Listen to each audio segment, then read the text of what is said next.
Petrol diesel ధరలు పెంచాల్సిందేనా? ప్రజలు త్యాగాలకు సిద్ధం కావాలి అంటున్నారు. 3 రూపాయలు పెంచారు, మరో 10 రూపాయలు పెరగచ్చు అంటున్నారు.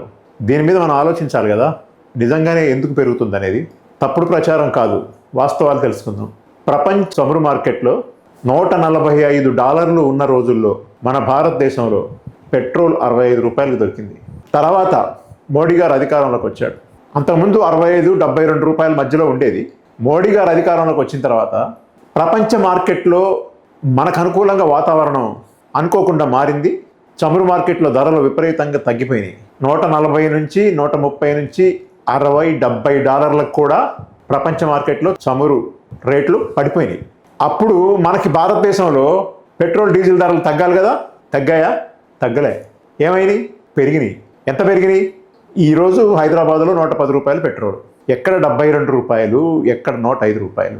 ప్రపంచ మార్కెట్లో చమురు ధరలు పడిపోవటం అనేది కరోనా సమయం వచ్చే నాటికి $30కి పడిపోయింది. ఒక బ్యారెల్ చమురు ధర, ఒక పీపా చమురు ధర $30కి $40కి పడిపోయింది. అప్పుడు మన భారతదేశంలో పెట్రోల్ ధర ఎంత కావాలా? అసలు ధరలో పావలా ధరకి రావాలి. వచ్చినాయా? రాలేదు. ఎందుకు రాలేదు? ఆ డబ్బులు ఎటుపోయినాయి? ఎవరి ఖాతాలో పడ్డాయి? మరి ఇదంతా మనం ఆలోచించాల్సినటువంటి అవసరం లేదా? ఇప్పుడేమంటున్నారు? ధరలు పెరిగితే రేపొద్దున్న ప్రపంచ మార్కెట్లో ప్రజలు త్యాగాలు చేయాలి, ధరలు పెరుగుతాయి, ఇంకో 10 రూపాయలు పెరిగినా కూడా ధరలు మోయాలని చెప్పి అంటున్నారు. తప్పు చేసింది ఎవరు? ధరలు త్యాగాలు చేయాల్సింది ఎవరు? అప్పుడు $30కి $40కి చమురు దొరికినప్పుడు చమురు ఎక్కువగా కొనేసి నిల్వ పెట్టుకోవచ్చు కదా. ఆ రకంగా చేయలేదు. తక్కువ ధరకి చమురు మన దగ్గరికి వచ్చినప్పుడు ధరలు పెంచకుండా ధరల స్థిరీకరణ నిధిని ఏర్పాటు చేసి ఆ డబ్బులను అందులో జమ చేసి ఉంటే ధర పెరిగినప్పుడు ఆ డబ్బును ఉపయోగించవచ్చు. ఆ పని చేయలేదు. దీనికి కూడా ప్రజలు, మోడీ గారి ప్రభుత్వం చేసినటువంటి తప్పులకి ప్రజలు త్యాగాలు చేయాలి, భారాలు మోయాలా? ఇది ఎక్కడ న్యాయం? రెండోది స్ట్రాటజిక్ ఆయిల్ రిజర్వ్స్, వ్యూహాత్మక చమురు నిల్వలు అంటారు.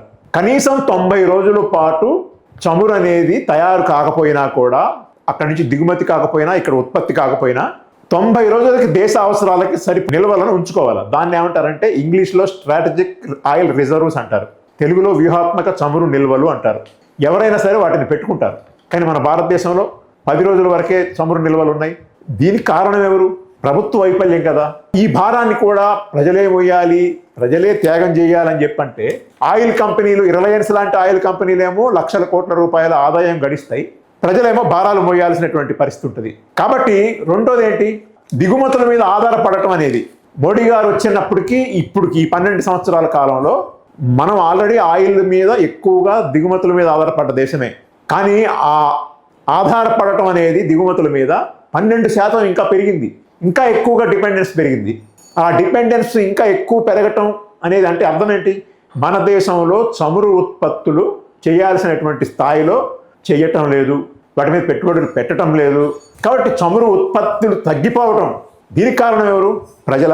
ప్రజలు కారణం కాని వాటికి ప్రజలు ఎలా భారాలు మోయాలి, ప్రజలు ఎందుకు భరించాలి అనేటువంటిది కదా కావాల్సింది.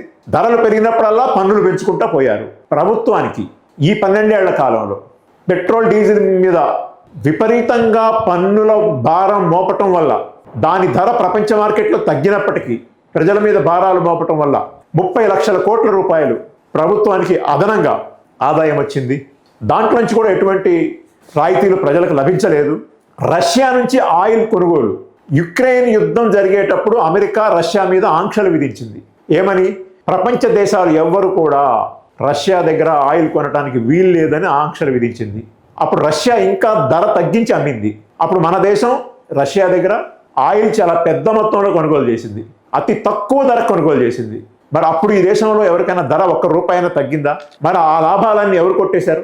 అంటే ఆ రకమైనటువంటి లాభాలన్నీ ఈ దేశంలో ఉన్నటువంటి 2-3 కుటుంబాలకు సంబంధించినటువంటి వాళ్ళు, ఆయిల్ కంపెనీలు వేల కోట్ల రూపాయలు తమ యొక్క బొక్కసంలో వేసుకుంటా ఉన్నాయి.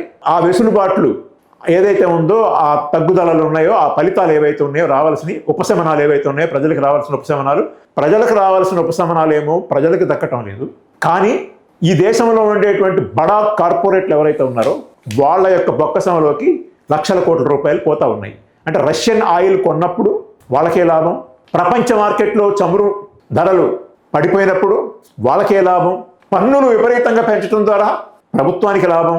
కానీ 60 రూపాయలు ఉన్నటువంటిది 65 రూపాయలు ఉన్నటువంటి డీజిల్ కానీ 70 రూపాయలు ఉన్నటువంటి పెట్రోల్ కానీ 100 రూపాయలు దాటిపోతే అది ప్రజల మీద భారం పడతా ఉంది. కాబట్టి ఈ దేశ ప్రజలందరూ ఆలోచించాలి. బీజేపీ కేంద్రంలో అధికారంలో ఉన్న ఈ కాలంలో వచ్చినటువంటి అన్ని రకాల వైఫల్యాలకి ప్రజల మీద నెడుతున్నారు.